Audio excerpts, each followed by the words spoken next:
Meantime, HIV continues to be a global public health crisis with an estimated 38 million people living with the virus.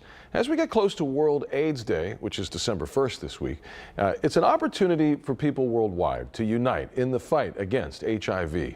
Now, joining us this morning to discuss how medicines can play a critical role in ending the HIV epidemic is the head of research and development at ViiV Healthcare, Dr. Kimberly Smith. Doctor, good morning. How are you? Good morning. I'm well. Thank you for having me. Thanks for spending these moments with us. Doctor, first off, why does HIV continue to be a global health crisis after 40 years since it was discovered? Well, I think one of the challenges is that, some people think that it's gone away, and it's far from it. We know that there are 38 million people globally that are living with HIV, 1.7 million new cases each year. And here in the United States, there are about 1.2 million people living with HIV. And in 2019, there were 37,000 new cases. And so there's still a lot of HIV. And if we're not talking about it and not educating about it, it will continue to be a global health crisis. Doctor, how does HIV impact certain communities more or differently than other communities? Well, we know that HIV disproportionately impacts men who have sex with men as well as communities of color. So roughly 74% of new HIV cases in the United States are among Black and Latino individuals.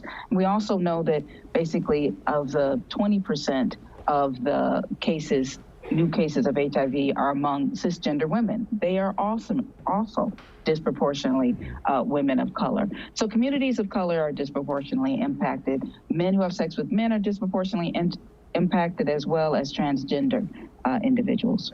And doctor, what have been some of the major advances in HIV medicines over the past decade? Well, there have been tremendous advances. I can say, having been around for a long time and in the past actually being on the front lines of HIV treatment, I know there have been major advances. In the early days of HIV treatment was extremely complicated. Individuals needed to take a handful of medications multiple times a day with lots of side effects. Nowadays, people can take as little as one pill a day for HIV treatment. And our company has recently released treatment that can be taken every 2 months. So HIV treatment has advanced tremendously. But in addition to treatment, we also have advanced the ability to prevent HIV.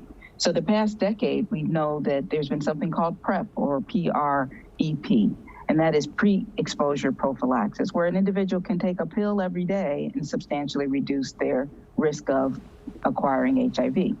Within the last year, we at ViiV Healthcare came with a new product that became FDA approved, and is called Apretude. And this is a long-acting HIV prevention medication where individuals will dose every 2 months. And so instead of needing to take a pill 365 days a year, they can be dosed every 2 months or just 6 times a year and substantially reduce their likelihood of acquiring HIV. So I'd like to recommend that individuals would talk to their doctor about the options for HIV prevention. Interesting. It's kind of strange because we have to sort of temper all of the developments with the fact that AIDS really, I guess, ultimately can be preventable, and the numbers are still there. So, right, we're trying to totally get rid of it, and we've helped a lot, but the education is still needed. The access to medicines is still needed. Doctor, thank you so much for your time today. We really appreciate your insight. Absolutely. Well, thank you for having me. And for more information, I'd invite people to go to apretude.com. That's APRETUDE.com. Thank you so much. And for those who missed it, they can search World AIDS Day and Seen on 7 at our website, click2houston.com. Dr. Kimberly Smith with ViiV Healthcare. Thank you again, doctor, and happy holidays to you and your family. Thank you for having me. Same to you.